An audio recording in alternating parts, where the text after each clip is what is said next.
Hi everyone. This week, all everyone talked about was the unexpected firing of Sam Altman from OpenAI and the roller coaster of drama that followed. Sam Altman's high profile ensured that every small development was scrutinized and reported on extensively. Now that the saga is mostly over, let's analyze what happened for potential insights. Keep watching to learn more. This video has 3 parts: history, timeline, and FAQs. Part 1, history. Although it's been around since 2015, OpenAI really entered the public eye 1 year ago in 2022 when they released ChatGPT. Soon after that, they had attracted a lot of investment from Microsoft. In fact, Microsoft has put in $13 billion total to date, but actually that should have been very difficult to do because OpenAI was originally a non-profit, and Microsoft is clearly expecting a return on its investment. What happened was that originally, when OpenAI was first created, the machine learning techniques that people were using were not really so data intensive that they needed billions of dollars in order to train models. So OpenAI was formed as a nonprofit, took in donations from people like Elon Musk, and OpenAI went off on its mission to make sure that AI served all of humanity. Fast forward to 2019 though, and it became really clear that you would have to scale up these models substantially for them to continue to experience better and better results. If you remember from my previous videos, the number of model weights in GPT-2 and then GPT-3 and GPT-4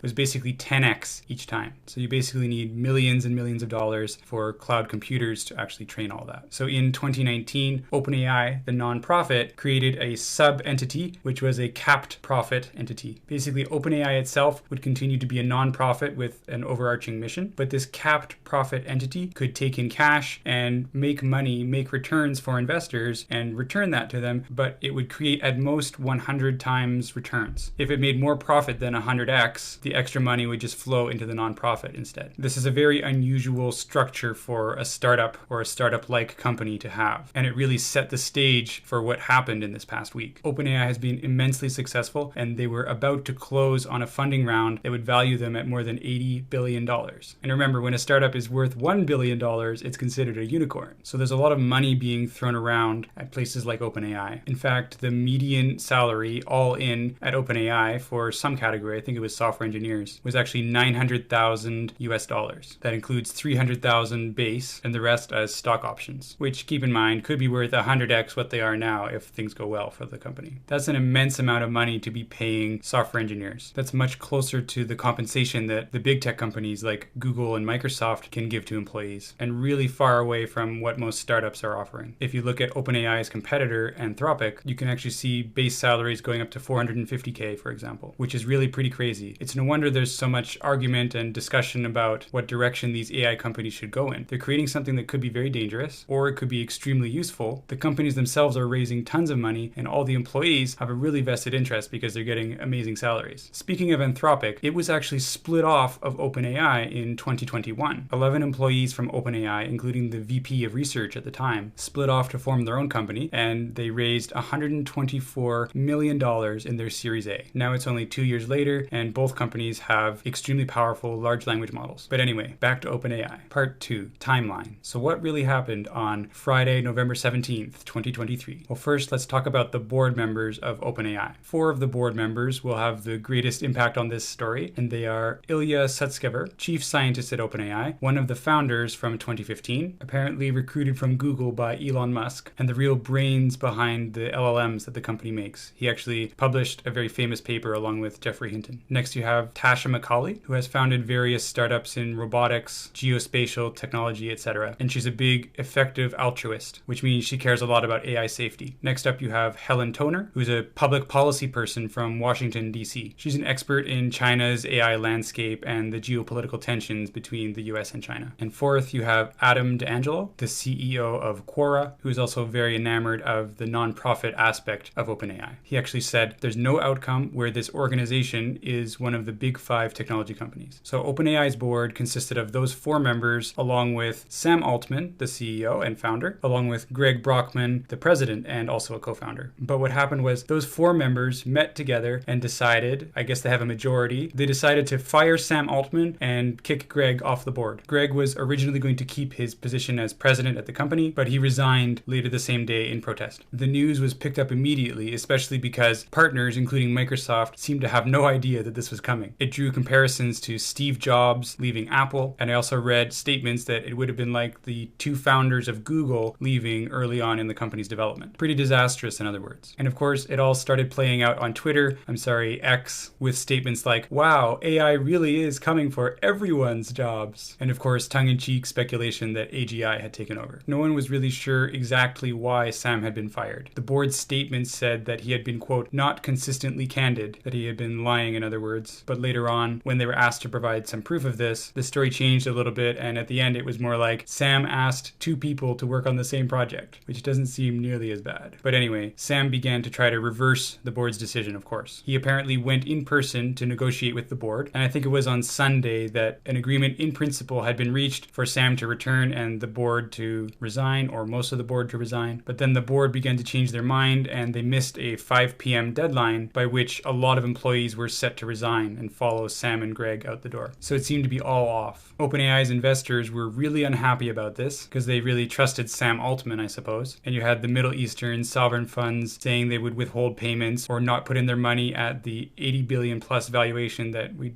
mentioned previously. And Microsoft, of course, had the biggest stake because they have 49% of OpenAI. And at this point, Satya Nadella came in, and he's the CEO of Microsoft, and he started brokering some of the communications and so on, and eventually said, you know what, Sam, why don't you just recreate your company inside Microsoft? So this was a plan B, I guess. In fact, Microsoft even announced that Sam and Greg had agreed to join Microsoft and create a new advanced AI group. As time went on, more and more of the employees started to express how upset they were. And for example, Sam tweeted, I love everyone at OpenAI so much, or something like that. And people started responding with hearts, which was apparently the code word for I will follow Sam out the door to his next endeavor. And to give you an idea of how chaotic this all was, Mira Murati, who was the CTO at OpenAI, was made into the interim CEO by the board. And she responded to this tweet with a heart, basically saying, yes, I'll follow Sam out the door. And then she apparently said that she would try to hire back Sam and Greg, no matter what the board thought, so they made a new interim CEO.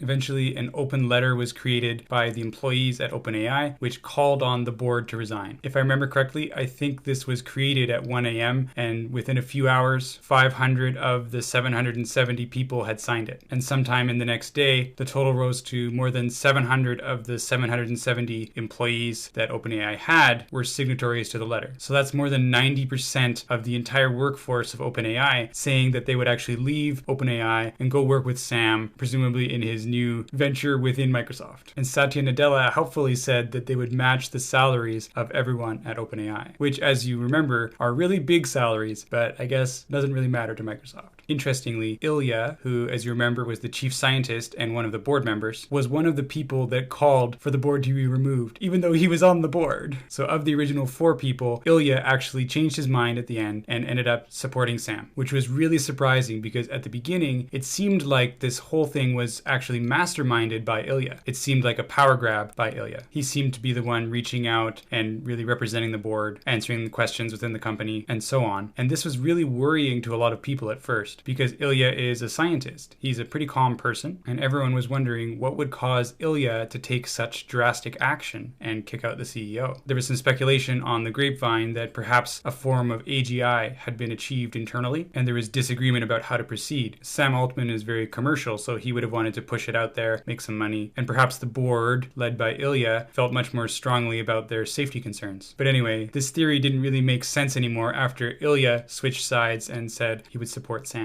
So by the next day, everyone was thinking that Adam D'Angelo was the board member who was really the mastermind behind this. And it seemed actually pretty reasonable because he actually had a conflict of interest. His company had recently released Poe, which was basically a way to use English to program custom chatbots. And basically when OpenAI released GPTs at the dev day just a few days earlier, GPTs were doing exactly the same thing that Poe was doing, except because it was OpenAI releasing them, they would definitely be more successful. So Adam had some incentive to basically say, we should try to torpedo what's happening here at OpenAI. And he probably didn't pitch it that way. He could have said, I'm really concerned about the AI safety aspect of this, and the other members of the board were actually very much so effective altruists. They care a lot about making sure that super intelligent AI doesn't evolve and take over humanity. Anyway, after Microsoft went and announced that Sam and Greg were joining Microsoft, next thing you knew, they were trying to get unfired again.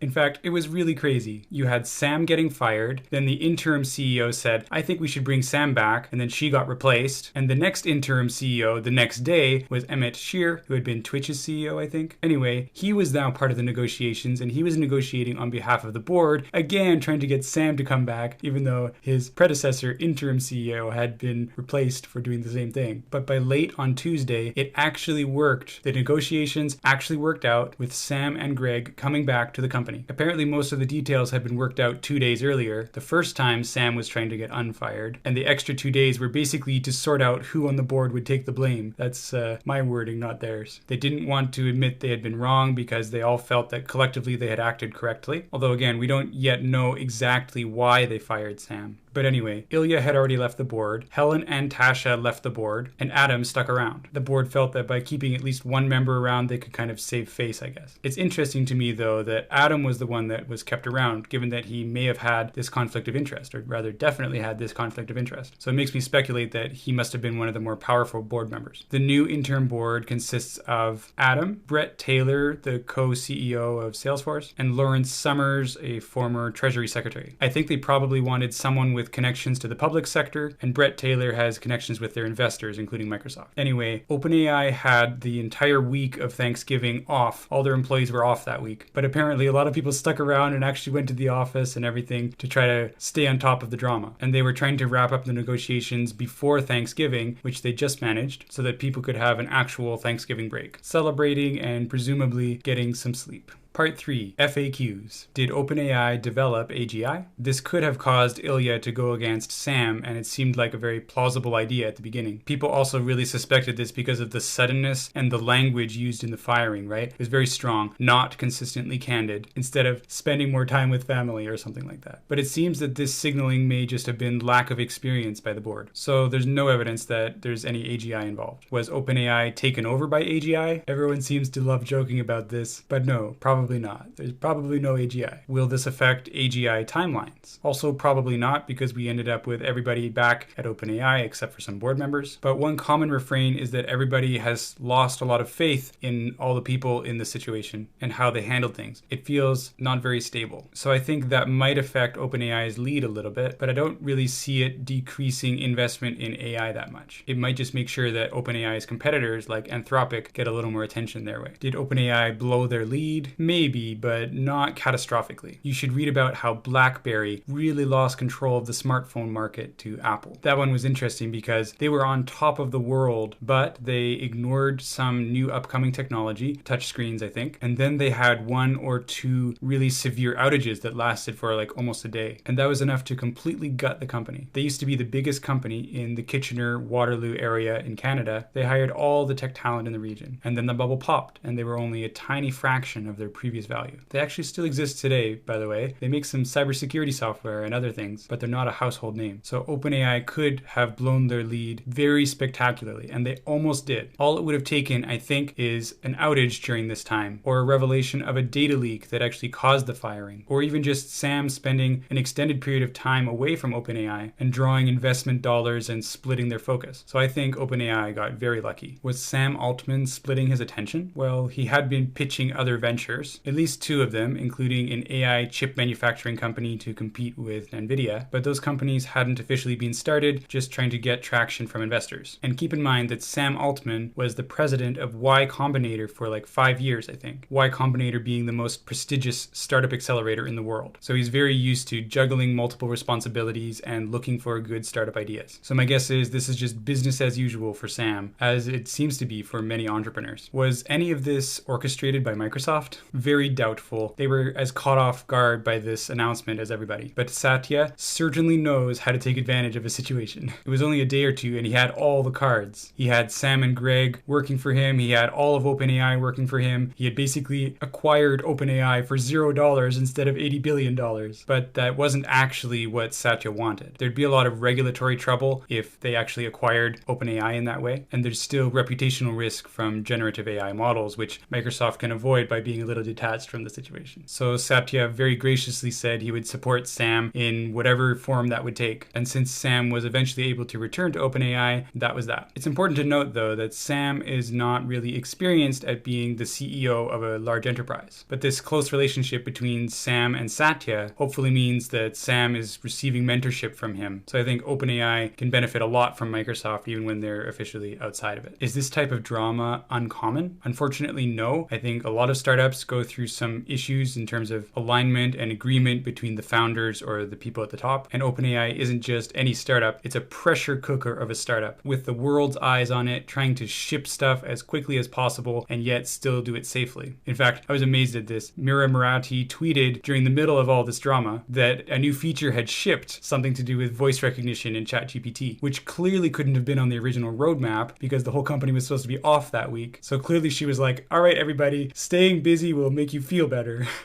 And got them to ship something since they were all sitting around the office. And yes, small differences at the top can become huge fissures when they're magnified across the whole company. Can a company survive losing its founder? Of course, Apple might come to mind when Apple lost Steve Jobs, also in some corporate infighting. Apple did really poorly until it eventually brought Steve Jobs back on. However, sometimes ousting a founder is actually necessary for a business to survive. The skills needed to run a smaller business are very different from the skills needed to run a larger business. And it's pretty common for one person to not actually be good at both. But often, especially when the company is smaller and earlier in its life cycle, losing the founders can be pretty catastrophic. The company can lose that so-called founder's mentality and lose track of its mission and its purpose. All right, finally, in conclusion, it seems like this was all much ado about nothing. And it really seems that one of the root causes was a very inexperienced board. They didn't seem to have a clear and concise reason for why they had fired Sam. They didn't get investors on board. They didn't get other company founders on board like Greg. They didn't seem to fully think through the consequences of their actions. And then it took them a really long time to back down when it was really clear that the future of the company was at stake. And they even said, for example, that it was an acceptable outcome for OpenAI to disappear, which is all very well. But if everybody just joins Microsoft, that's even worse from an AI safety perspective because Microsoft is going to push for profit. I just think they didn't know how to get themselves out of that situation and still save face. But anyway, it was a very engaging couple of days on Twitter,